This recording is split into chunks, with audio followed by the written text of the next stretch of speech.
Selamat datang pada sesi kedua mata kuliah Faal. Pada sesi ini kita akan bahas mengenai genetika tingkah laku. Genetika tingkah laku di dalam materi ini ada beberapa bagian. Pertama kita akan bahas dulu terkait dengan evolusi. Kemudian kita akan bahas mengenai genetika itu sendiri. Dilanjutkan dengan ekspresi gen. Kemudian kita juga akan melihat perkembangan keilmuan genetika dalam melihat aspek genetika yang ada pada manusia. Kita juga akan membahas mengenai mutasi. Kita kaitkan dengan penyakit genetis. Perkembangan keilmuan dalam memahami tingkah laku itu tidak lepas bagaimana para ilmuwan itu sempat mengalami dilema untuk bisa menentukan apakah tingkah laku itu sangat difokuskan pada salah satu aspek saja atau interaksi di antara kedua aspek. Ada pandangan monism dan dualism. Apakah tingkah laku itu lebih dipengaruhi oleh aspek fisiologis atau hanya psikologis atau interaksi dari keduanya? Apakah tingkah laku itu fokus kepada genetika atau bawaannya, naturnya, atau juga suatu hal yang sangat besar pengaruh lingkungan, ya, nurture, pengalaman dan sebagainya. Bahwa pemahaman mengenai aspek nature dan nurture itu saling terkait. René Descartes sangat berpengaruh pada zamannya mengungkapkan Cartesian dualism.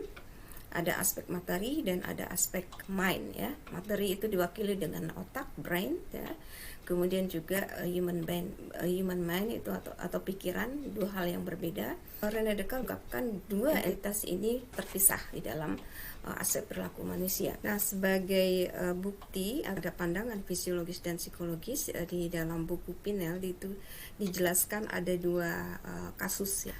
Asomatognosia adalah defisiensi kesadaran, jadi karena adanya kerusakan di bagian lobus parietal. Ketika ada belahan sebelah kanan dari otak kita mengalami kerusakan, maka efeknya pada anggota tubuh sebelah kiri.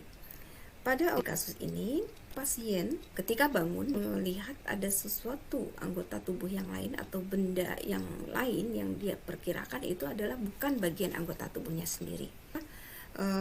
Si pasien ini berusaha untuk menyingkirkan, ya, kaki tadi, ya, kaki yang sebelah kiri tadi.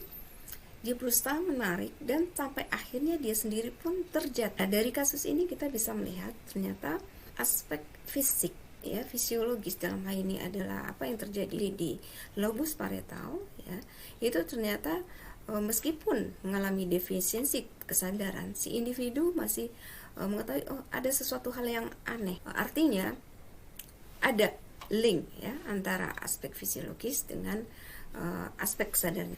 Kasus kedua adalah eksperimen yang melibatkan simpanse. Simpanse diperlihatkan cermin, ya. Eksperimen ini ternyata memberikan anestesi pada simpanse ini. Simpanse itu di anestesi, eksperimenter memberikan warna merah, ya, di alisnya.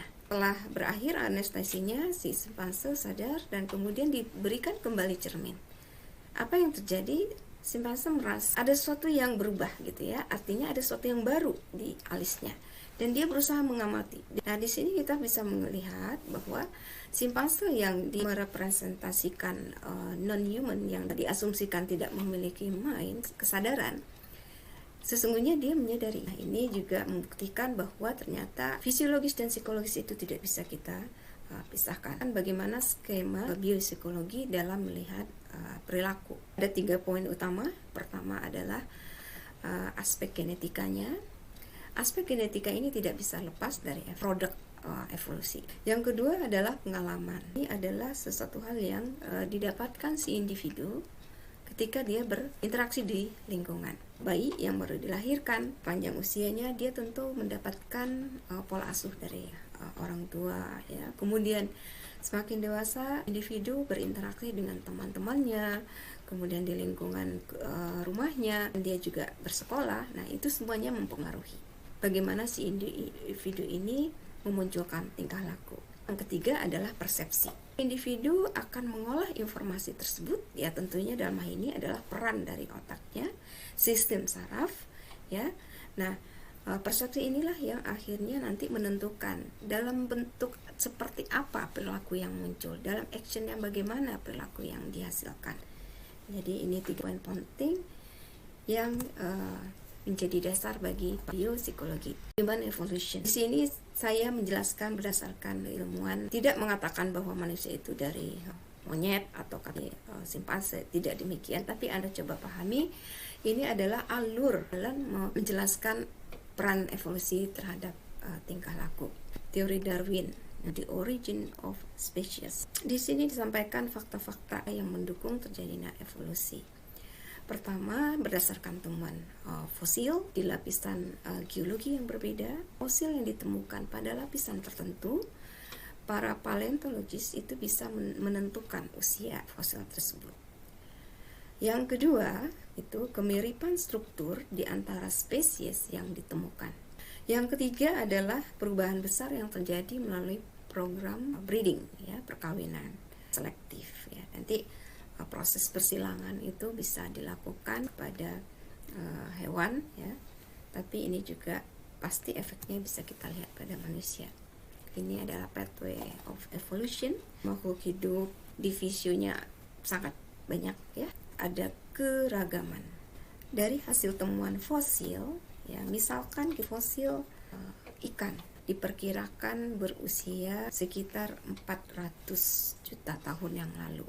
Kemudian misalkan mamalia lebih muda di sini, ya, jadi sekitar ratusan juta tahun yang lalu. Jadi temuan ini menjelaskan bahwa dari temuan-temuan fosil itu ternyata memang ada perubahan, ada bentuk makhluk hidup yang muncul pun berbeda, ya, semakin kompleks. Dan kita lihat di sini di akhir kita bertemu dengan mamalia dan ada yang namanya spesies Homo, ya, Homo sapiens, yang dianggap itu adalah nenek moyang manusia menurut teori Darwin. Ini kita mulai di primata.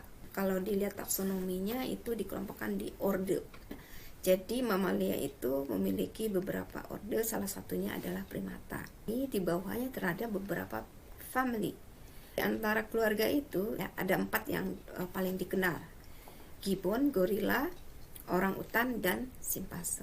Kemudian di bawah family yaitu, ya, Hominini. Suku ini memiliki 6 genus. Salah satu dari 6 genus itu adalah Homo. Homo itu terdiri dari 8 spesies. 7 dari spesies Homo telah punah. Yang ada hanyalah Homo sapiens. Nah, Homo sapiens inilah yang dikenal sebagai nenek moyang manusia. Nah, kalau kita lihat pada sekelompok hewan, ya, punya sayap. Kemudian ada manusia yang namanya homologi. Homologi itu adalah strukturnya dan fungsi sama. Ada lagi yang namanya analogi. Rujuk kepada proses evolusi, ya, bahwa ternyata struktur atau behavior atau bagian dari tubuh ini asal dari nenek moyang yang pada dasarnya sama. Yang ketiga adalah hasil persilangannya. Ini dicontohkan dengan spesies anjing, ya. Jadi dari perkawinan ada proses rekombinasi. Individu ini adalah sharing dari kedua orang tuanya. Maka anak ini akan mendapatkan rekombinasi genetik dari kedua orang tuanya. Jadi ada seleksi dalam proses persilangan. Darwin sudah membuktikan fakta-fakta bahwa proses evolusi itu ada.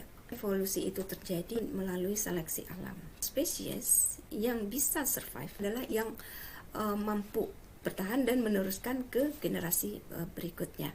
Kemampuan apa saja yang dimiliki bagi spesies yang bertahan itu adalah misalkan kemampuan mendapatkan makanan, kemampuan untuk bisa menghindari dari predator, ya, atau kemampuan untuk bisa mempertahankan diri. Berdasarkan teori Darwin, perkembangan evolusi terjadi dari bentuk sederhana sampai bentuk yang lebih lengkap.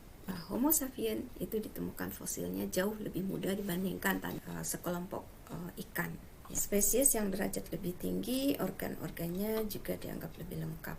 Perkembangan otak juga ternyata semakin lama semakin kompleks susunannya.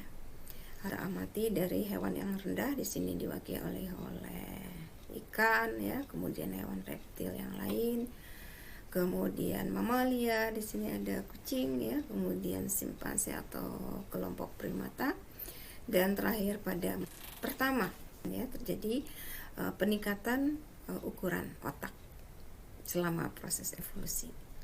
Yang kedua itu terjadi peningkatan ukuran terjadi pada bagian cerebrum ya. Jadi kalau yang pertama bicara mengenai otaknya, volume otaknya, dan yang kedua berbicara mengenai bagian otak yang kita sebut sebagai cerebrum, otak besar.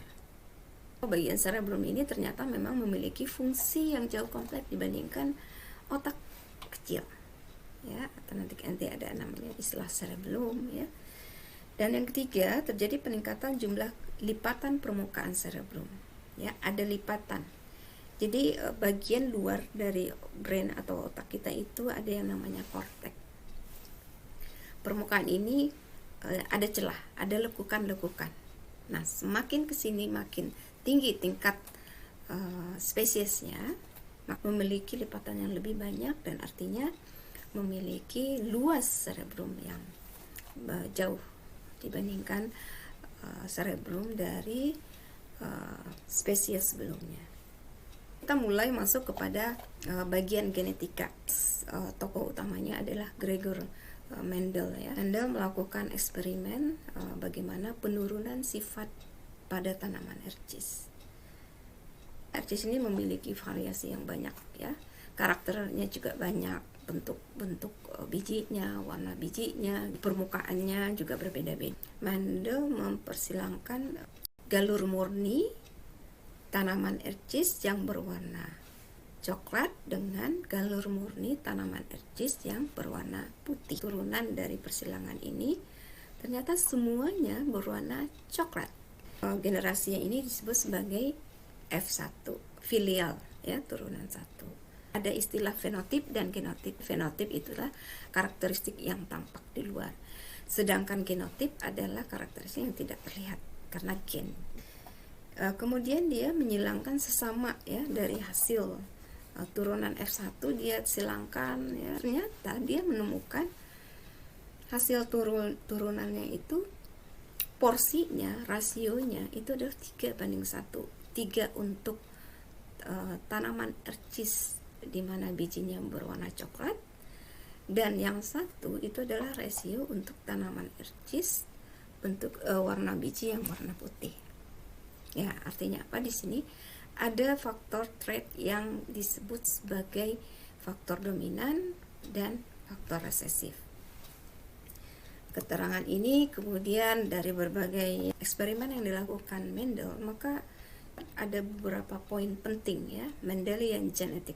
Pertama, terdapat 2 macam faktor keturunan untuk setiap trait dikotomi yang dikenal dengan istilah gen. Meskipun pada zaman Mendel sendiri dia tidak menyebutkan istilah gen, hanya tampakkan genotype ya. Terdapat 2 macam faktor keturunan. Misalkan tadi kita berbicara mengenai warna biji sebagai trait dikotomi ya, 2 hal ya, biji coklat dan putih. Yang kedua, setiap organisme memiliki 2 gen untuk setiap trait yang dikotomi tadi. 2 gen yang mengontrol trait yang sama disebut sebagai alel.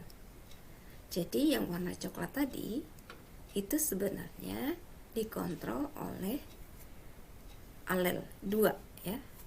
2 gen identik yang mempengaruhi satu trait disebut sebagai homozigot, sedangkan 2 gen yang berbeda dari suatu trait disebut heterozigot. Yang ketiga, 1 dari 2 jenis gen untuk setiap trait dikotomi mendominasi pasangannya. Dari penjelasan tadi Anda bisa lihat ada gen yang mempengaruhi warna coklat dominan terhadap warna putih. Yang keempat, untuk setiap trait secara random membawa faktor yang berasal dari induk betina, ada yang jantan, demikian. Itu ya poin penting yang dihasilkan oleh Mendel ya. Mendel sudah menjadi peletak dasar genetika ya. Faktor-faktor herediter yang diturunkan dari induk ke turunannya. Dari genetik itu berada di inti sel. Bayangkan bahwa di tubuh kita banyak sekali sel. Dalam sel itu ada inti sel, nukleus. Nukleus ini dicirikan adanya materi genetik, yaitu DNA. Bagian yang lebih besar lagi itu disebut sebagai kromosom. Kromosom manusia ada berapa? Ada 23 pasang kromosom. Artinya ada 46 kromosom. Dari 23 ini kita bisa kelompokkan ada gonosom, ada autosom.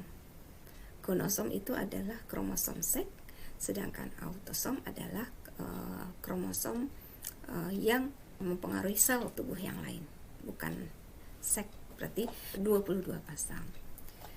Nah, ketika proses pembelahan sel yang menghasilkan gamet, meiosis ya, ada dua pembelahan sel, yaitu mitosis dan meiosis. Mitosis itu terjadi pada sel autosom, sedangkan pada sel gonosom itu kita kenal dengan meiosis. Pembelahan sel menghasilkan gamet. Kalau pada laki-laki berarti dia akan menghasilkan sel sperma, dan pada wanita itu akan dihasilkan sel telur. Di dalam proses pertemuan antara sel sperma dengan sel telur menghasilkan zigot, ya, berarti ada rekombinan dari sharing dari orang tua. Nah, zigot ini akhirnya membelah, memperbanyak diri sekian sampainya banyak sel-sel yang membangun tubuh. Di level kromosom juga mungkin terjadi adanya kerusakan, ya.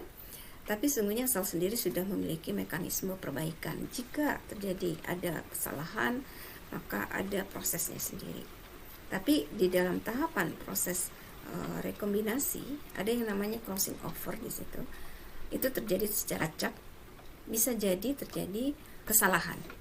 Kromosom yang harusnya 40-an jadi lebih banyak, atau sebaliknya, kromosom yang tadi 23 pasang hanya 22 pasang. Gangguan, ya, ada penyakit yang dikenal dengan aneuploidi, kelebihan atau kekurangan kromosom. Jadi keberagaman genetis kita itu terjadi melalui pembelahan meiosis. Meiosis terjadi pada proses pembentukan gamet. Mengapa gen pada kromosom yang sama tidak selalu diturunkan secara bersama-sama? Karena faktor crossing over yang dapat menghasilkan rekombinasi genetik. Nah, khususnya untuk kromosom seks itu ada E dan Y ini pada manusia. Nah, ternyata ada trait yang dipengaruhi oleh gen yang berada pada kromosom seks, disebut trait yang terpaut seks. Ada juga gen tentunya yang berada di luar itu, autosom, ya. Nah, hampir semua trait yang terpaut seks ini dikontrol oleh gen yang berada pada kromosom X, karena kromosom Y kecil dan membawa sedikit gen. Nah, ini adalah struktur DNA. Sel di dalamnya ada nukleus, materi genetik. Nah, pada saat kondensasi, ya, terjadi penebalan, ya, maka kita bisa mengamati kromosom. Kita uraikan lagi kromosom ini, untai kromosom tadi. Kita uraikan lagi seperti ini, luar biasa panjang sekali, sekian kilometer, ini mungkin dari Indonesia sampai ke Prancis di Eropa, gitu ya. Jauh sekali, ya, dan sangat luar biasa panjang sekali kalau kita membayangkan struktur DNA ini. Oke, kromosom sedikit saya bahas, ya. Jadi kromosom di sini di dalamnya ada DNA kalau diurai, ya. Jadi untaian kromosom tadi ketika diurai, nah ini, ya, ini kromosom diurai seperti ini, maka akan terlihat komponen yang membangunnya. Lilitan ini adalah komponen protein histon, sementara yang melilit ini adalah DNA. Kita lihat lagi, DNA itu apa, ya? DNA adalah molekul polinukleotida. Jadi dibangun oleh nukleotida. Apa itu nukleotida? Basa nukleotida ini ditempeli oleh gugus fosfat dan deoksiribosa. Deoksiribosa ini sebenarnya gula yang memiliki 5 cincin karbon. Kemudian basa nukleotidanya sendiri sebenarnya ada 4 macam. Ada adenin, timin, guanin, dan sitosin. Jadi disebut sebagai untai ganda, double helix. Antara satu untai dengan untai yang komplemennya itu berikatan melalui ikatan hidrogen, dibangun oleh basa-basa nukleotida tadi. Nah, ikatan nitrogen ini ada pasangannya. Adenin akan berikatan dengan timin, sitosin akan berikatan dengan guanin. Guanin memiliki 3 ikatan hidrogen, adenin dan timin 2 ikatan hidrogen. Jadi gizi ya, guanin dan sitosin ini lebih kuat ya katanya. Nah, ketika melilit ini akan mempengaruhi ada yang namanya cekukan groove mayor dan minor. Sekuens dari basa-basa pada kromosom membangun kode-kode genetik. Jadi ini adalah satu untai DNA, kita sebut juga polinukleotida karena dibangun oleh nukleotida. Nukleotida itu terdiri dari basa yang berikatan dengan gugus fosfat dan gula ya, gula pentol. Sekarang kita perhatikan proses replikasi DNA double helix. Untai DNA double helix dibangun oleh 2 molekul DNA. 2 molekul DNA ini berikatan saling komplementer, artinya bahwa nukleotida berikatan. Sitosin akan berikatan dengan guanin, adenin berikatan dengan timin. Proses replikasi atau polimerisasi itu akan terjadi selalu dari arah 5 aksen ke 3 aksen. Kenapa? Karena ini dikaitkan dengan cara kerja DNA polimerase. Selalu dari 5 aksen menuju ke 3 aksen.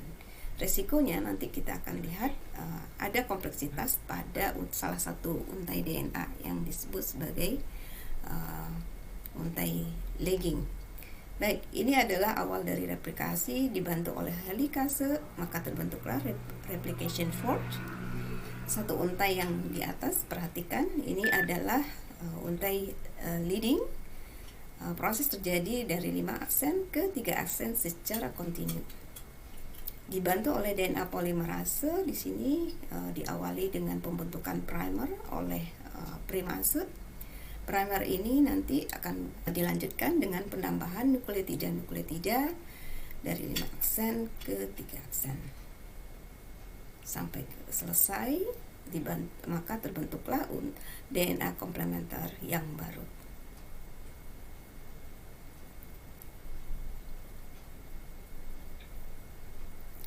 Kemudian di untai yang satunya sama, selalu dari 5 aksen ke 3 aksen. Karena proses pembukaan dari awal ini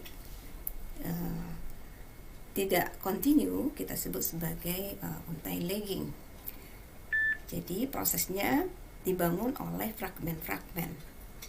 Satu fragmen selesai, 5 aksen ke 3 aksen ya, selalu diawali oleh adanya primer. Kemudian dilanjut penambahan nukleotida dibantu oleh enzim DNA polimerase.